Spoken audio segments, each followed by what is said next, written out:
Vous savez, on dit souvent que c'est plus compliqué de parler d'un film qu'on a aimé que d'un film qu'on n'a pas aimé. C'est plus facile d'énumérer les défauts qu'on perçoit dans une œuvre plutôt que de comprendre et d'analyser les raisons qui nous ont amenés à être émus, voire bouleversés. Et pour moi, ça a rarement été aussi vrai qu'avec le film qui nous intéresse aujourd'hui. Mystische Gastfreundschaft. Bonjour à tous, c'est Antoine et aujourd'hui je viens vous parler d'un chef-d'œuvre. Alors je sais que j'ai parfois tendance à être considéré comme le plus facilement enthousiaste au sein de ma bande de confrères et consoeurs aigris et il peut m'arriver de m'emballer sur certains films. Mais je pense sincèrement que La Zone d'intérêt est l'un des meilleurs films de ces dernières années et surtout l'un des plus importants. Pour tout vous dire, à l'heure où j'enregistre cette vidéo, j'ai déjà vu le film 3 fois et à chaque visionnage, sa densité et sa richesse me semblent toujours plus démentes. Si ça me travaille autant, c'est parce que la première fois que j'ai vu le film, c'était en mai 2023, lors de sa présentation au dernier festival de Cannes, qui me hante depuis. Non seulement il y a remporté le Grand Prix, mais c'était le film sur les lèvres de tous les festivaliers avec Anatomie d'une chute, et ce pour 2 raisons très simples. La première, c'est que La Zone d'intérêt, on n'en savait quasiment rien avant la première séance cannoise. Le distributeur américain du film, A24, avait sciemment choisi de ne diffuser qu'une seule photo et un très vague synopsis. On savait juste que le film était une adaptation très libre du roman éponyme et assez polémique de Martin Amis, et donc il allait sans doute parler de la vie quotidienne du commandant nazi responsable de la direction du camp d'Auschwitz-Birkenau. La deuxième raison, c'est son réalisateur, le trop rare Jonathan Glazer. Alors personnellement, je pense qu'il s'agit d'un des cinéastes en activité les plus talentueux au monde, parce qu'en plus d'une carrière fructueuse dans la publicité et le clip, il n'a choisi de réaliser que 4 longs métrages en 23 ans. Autant dire que le monsieur prend son temps et sait se faire désirer, mais à chaque fois, c'est pour surprendre et vraiment chambouler le spectateur. Sexy Beast est une sorte de comédie bizarre et surtout un faux film de gangster sur un voleur à la retraite qui refuse un dernier casse. Birth est juste l'un des films les plus chelous et perturbants au monde et par pitié, si vous ne le connaissez pas, regardez-le sans savoir de quoi ça parle, vous me remercierez après. Et enfin, Under the Skin est devenu l'un de mes films préférés. Une fable métaphysique d'une puissance folle sur un extraterrestre qui observe la race humaine sans aucun affect, avant de découvrir des émotions et des sentiments qui sont constitutifs de ce que nous sommes. Et au fond, c'est cette donnée qui me rendait très curieux pour La Zone d'intérêt. La caméra, on peut la voir comme un œil objectif, une machine qui capture et recompose un instant T. Sauf que toute seule, la caméra n'a pas vraiment de valeur artistique. Elle est tout au mieux un outil de surveillance. Ce qu'il lui faut, c'est un point de vue de metteur en scène.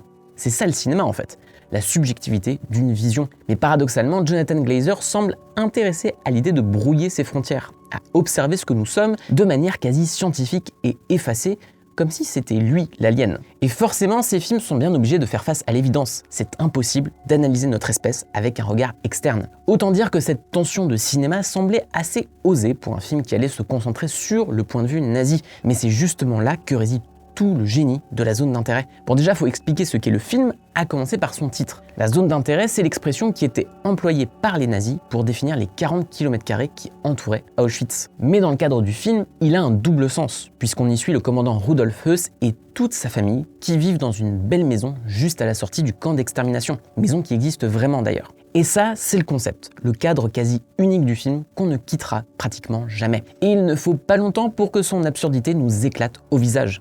Dans l'une des premières scènes, Höss reçoit un cadeau d'anniversaire sur son Porsche avant de partir au travail, le cartable à la main. La seule frontière entre sa maison et le camp, c'est une simple palissade qui nous cache l'horreur de la Shoah. Voilà la force de La Zone d'intérêt. C'est un film sur le hors-champ, sur l'irreprésentable, qui ramène au centre de l'équation l'un des débats les plus épineux autour du 7e art. Dès le début du XXe siècle, le cinéma est devenu un médium privilégié pour accompagner l'histoire, pour créer de l'archive, pour documenter. Et il a acquis une importance capitale avec la Seconde Guerre mondiale. Mais la Shoah constitue une ombre à ce tableau, une mise en échec du médium par son manque de sources. Puisque le cinéma a été absent au moment où la solution finale se produisait, il ne lui reste plus désormais que la reconstitution ou le témoignage. Mais même 80 ans après les événements, le débat sur l'éthique de cette représentation perdure. Est-ce qu'on peut reproduire décemment l'Holocauste sans tomber dans quelque chose de manipulateur et d'indécent, d'esthétisé par les outils de la mise en scène? L'un des textes les plus célèbres à ce sujet, c'est une critique des cahiers du cinéma que l'on doit au réalisateur Jacques Rivette, dans lequel il incendiait un film du nom de Capot, réalisé par Gillo Pontecorvo et sorti en 1959. Il avait intitulé son texte de l'abjection et il y critiquait l'emphase d'un travelling sur le corps sans vie d'Emmanuel Riva,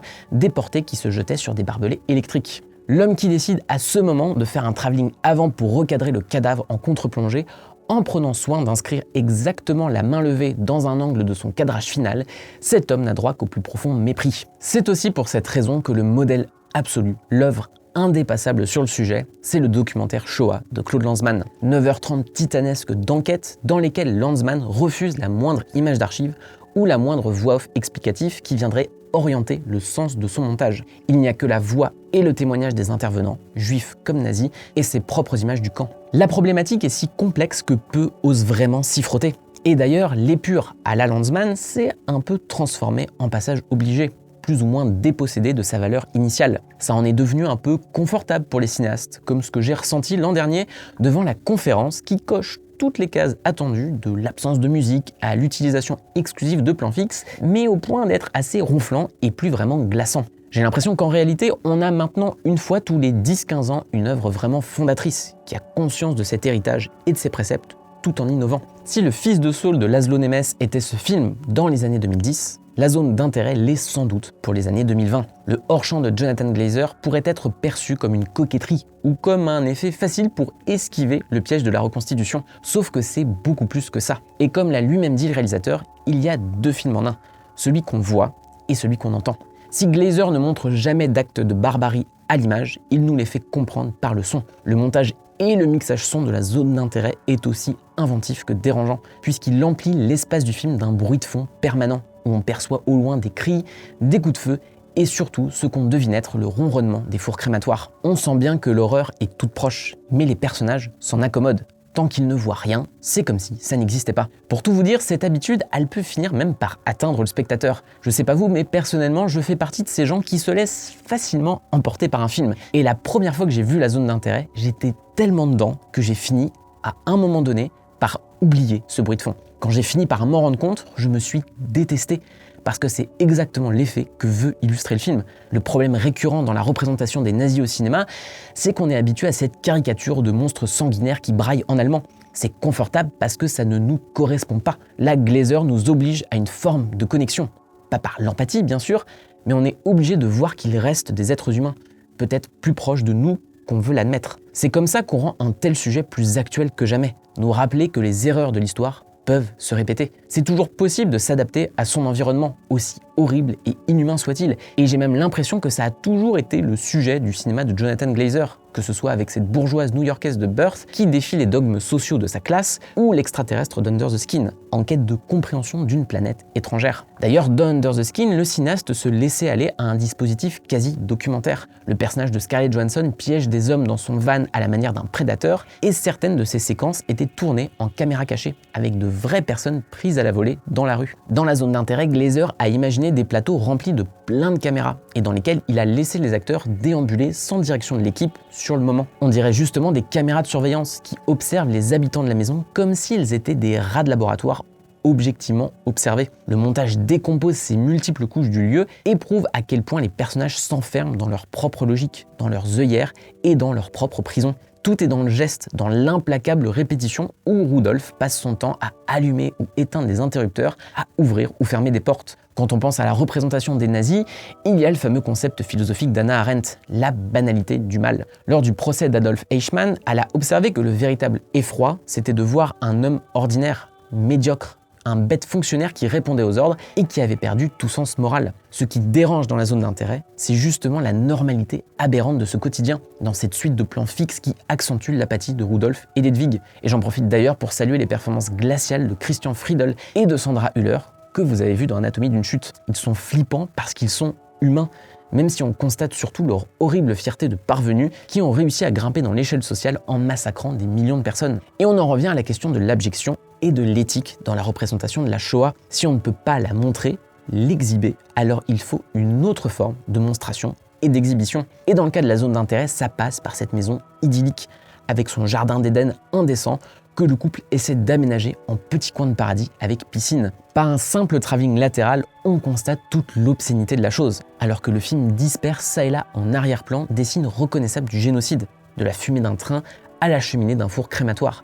Mais les personnages ne les voient même plus. Au milieu de ce coin de verdure fantasmé, il y a toujours quelque chose pour venir perturber le cadre. Et Jonathan Glazer l'exploite à merveille pour métaphoriser ce qu'était vraiment la Shoah, une industrialisation de la mort à grande échelle.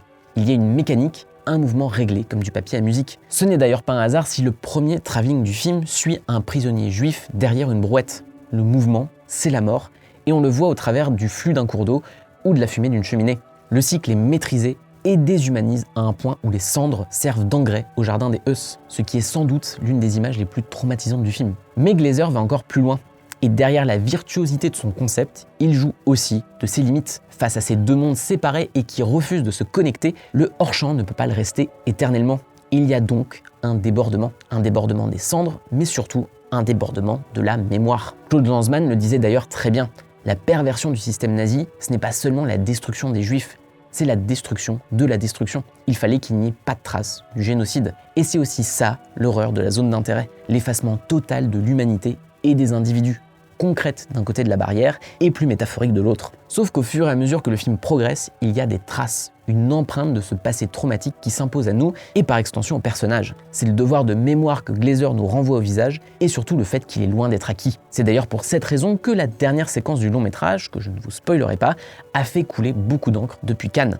Personnellement, je trouve que c'est la façon parfaite de conclure le film, mais n'hésitez pas à partager en commentaire vos propres interprétations de ce final assez complexe et ambigu. Et si vous le faites, mettez juste un petit spoiler en préambule s'il vous plaît. Bon, le truc c'est que je pourrais vous faire un essai vidéo de 4 heures en 6 points et 4 sous-parties sur le film tellement je le trouve incroyable. Mais actuellement, il y a notre monteur Mathias derrière cette caméra qui me fait les gros yeux. Donc je vous dirais juste que La Zone d'intérêt est pour moi un électrochoc, le nouveau chef-d'œuvre d'un des plus grands cinéastes de son temps et un film dont on parlera encore dans 30 ans. Néanmoins, au vu de tout ce que je viens de dire, c'est un film tellement dérangeant qu'il pourrait aussi vous provoquer une réaction totalement épidermique. Et en fait, c'est pas grave.